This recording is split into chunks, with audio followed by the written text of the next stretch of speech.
Hey everybody, welcome to the Grimdark Breakdown. Today we're going to be doing a health check on the Dark Angels. Spoiler alert, I think that they are very healthy and in a very good place. So let's jump into it. So first thing we're going to talk about is their damage output. For those of you guys who haven't tuned into the other episodes, easy way to remember it.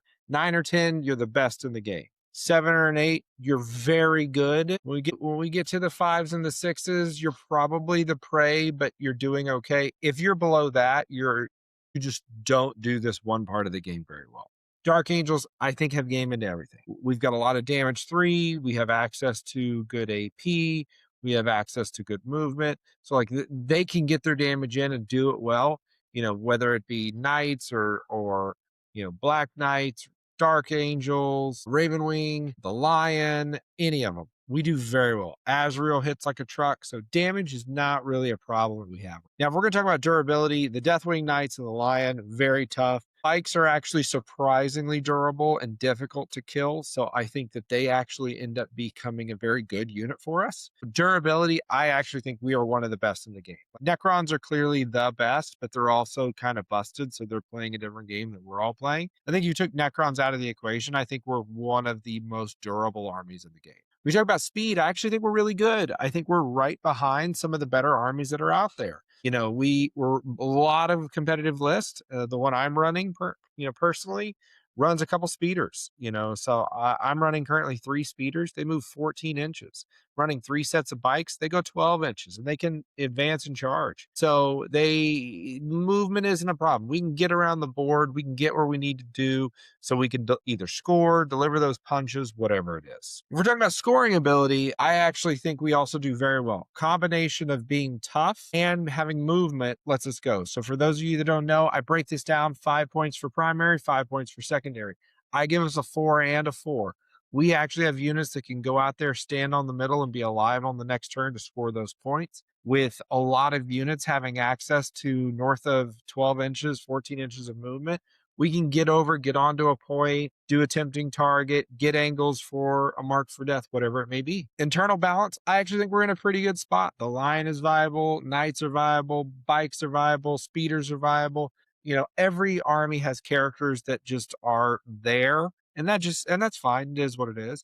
I think the biggest opportunity for balance for us right now is we have detachment balance. There are multiple ways you can play them. You can play Stormlance, you can play Wrath of the Rock, you can play Gladius. I think they're all good. You play Company of Hunters, and I even think it's good. I just think that the 2 units that I would really like to see them potentially do to give us some different stuff to put in the range would be Inner Circle. I think Inner Circle companions are good when paired with Azrael. Without Azrael, they're just too expensive. For 180 points, there's a lot of other things I'd rather have. And Samael, both by the fact that his model is almost as old as I am, and by the fact that he's, just for as expensive as he is, not that great. You can almost get 6 black. I mean, for like 45 points more, you can get 6 Black Knights. I would much rather just do that. So all that being said, I do think that we're pretty balanced, but there's a couple of things that I think could really round us out. If we're talking about skill ceiling, I actually think that they're a pretty good army because you can create a plan. The more tired you get, the harder that it is to be nimble and on the fly. This way, what you're doing is you're saying, this is my plan and this is what I'm going to do. Can you stop? Dark Angels are one of the few armies that can really execute that, in my opinion, at an elite level. So here's an example. If you said, I'm going to put my Deathwing Knights on my enemy's expansion, that's my plan every game. They're not the person that you play at the local store every week that you have to change your plan because they know what you're going to do, right? You're playing a new opponent for the first time almost every time. So that can be your plan. And you could go, here's my plan. If they bring something forward and they shoot, I'm going to armor contempt and hope they survive. Okay, great. They bring something from a melee perspective, and they're going to hopefully be okay. But worst case scenario, on turn 2, the Lion is rapid ingressing in and he's going to back them up, right? So there's a lot of things you can go. I'm going to create this plan that if they do this, I'm going to do this. And with Dark Angels in almost in parallel to other armies, you could really do that. There are a few armies that it's really hard to do that. Like when I play Sisters of Battle, a very expressionist army, I think it is very difficult to do that because you have to flow with the battle. But Dark Angels, You can be both the hammer and the anvil and just go straight through and say, can you deal with this? Now, when we talk about the top of the meta, this is where it gets a little interesting. I think we're really good into one of these armies, okay into a second, and then we struggle into the last two, which is why I gave us a 7. I think we're good into guard. Guard do not like army-wide +1 to wound. And wounding on 1 higher against our entire army is tough. That is rough for them, especially since they just lost their rerolls to 1. We have access to advance and charge. You know, we have some tough units for them to chew through. So that in itself is scary. Not to mention, you know, 2 land speeders and a thunderstrike will kill a Dorn, because you're going to be shooting a lot of damage 3 shots, wounded on 4s, you know, into a Dorn. Like it's surprisingly efficient. And then if he decides to shoot back, he blows up one, you know, 130, 140 point unit because he doesn't have enough guns at range to shoot the other stuff. And then it's a bad matchup for Gar. Thousand Suns, I think we have a good matchup into because we have a lot of access to damage 2 and damage 3, a lot. All of our guns from our speeders are going to be damage 3. The Lion's got a 4-strike profile, or 2, you know, is his big sweep. Deathwing Knights are all 2 damage. So like we have a lot to deal with, whether it's the Rubric Marine spam, whether it the Terminator spam, or if they're doing the Lord of Changes. That's cool. We can put our 3 speeders into one big bird, and that bird's dead. The Lion can go into a second one, second one's dead.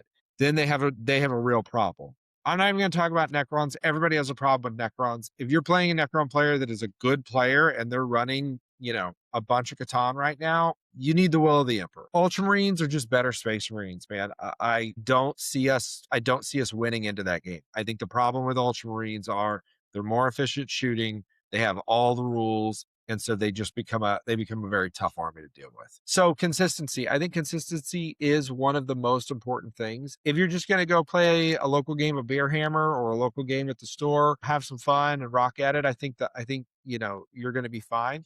If you're going to like an RT or a GT and you're going to play, you know, 3 games, you're going to play 5, 6 games, or maybe you're going to go to one of the big opens that just got announced. You know, my plan right now is to go to the Dallas Open, you know, and that's 8 games. How consistent can they be across those 8 games? And I think that is a really, really, really big factor. And I think they're an army that can be very consistent because you can impose your will. And when you're imposing your will, what you're normally doing is you're saying, I'm not going to let my opponent play their game plan. I'm going to make them uncomfortable, therefore make them play my game plan, which will then throw them off. And I think the Dark Angels do this just as well as any army, if not better than most. So I do give them a really good score for consistency, giving them an 8. So final score, man. This is our first one we've done where we have an army that is a B student. They are an 8.1.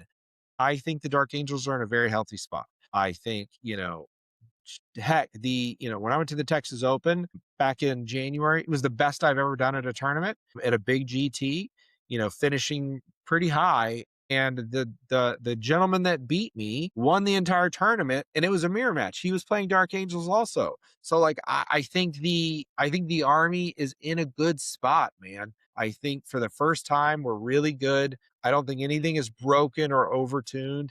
And here's the really, really good part.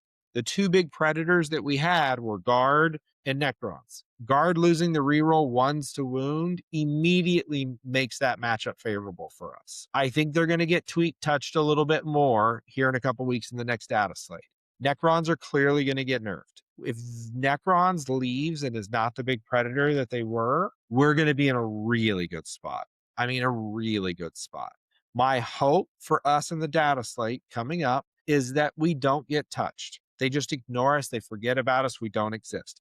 Because a lot of the time I hear people go, why didn't we get any buffs? Hey, if you're right here and the top comes down, guess what? You got buffed by not getting nerfed and by the top end coming down. So I do think that we are going to be, if we can not catch a stray, I think we're going to be in a really good spot for the meta coming up. So hopefully this is helpful. Do me a favor, like the video, drop in the comments and tell me where I was wrong. Tell me what you agree with, and subscribe. It helps us, the channel grow, so we can put out more content like this. We really appreciate it. So we'll see you guys in the next one.